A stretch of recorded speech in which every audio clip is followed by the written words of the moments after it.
Guatemalan etorri gara, zehazki San Juan Txamerko herrira. Eta Euskal Fondoa eta EHUren eskutik Gazte Enpatia proiektuan parte hartuko dugu. Zainbat proiektutan parte hartuko dugu, batetik Agpop bat izeneko 13 kilometroko lasterketan, bertan antolatzaile eta laguntzaile bezala jarduera batzuk aurrera eramango ditugu. Horrez gain, bertako eskolan, ume eta gazteekin, beste hainbat esku hartze burutuko ditugu. Osasun eta ongizateari dagokionez hainbat ekintza antolatuko ditugu. Alde batetik, hemen antolatzen diren osasunaren jardunaldietan parte hartuko dugu. Herri ezberdinetan jarduera fisikoa eta bizi estilo osasuntsua sustatzeko.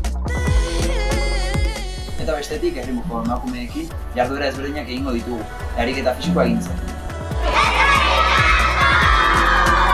Muy bien!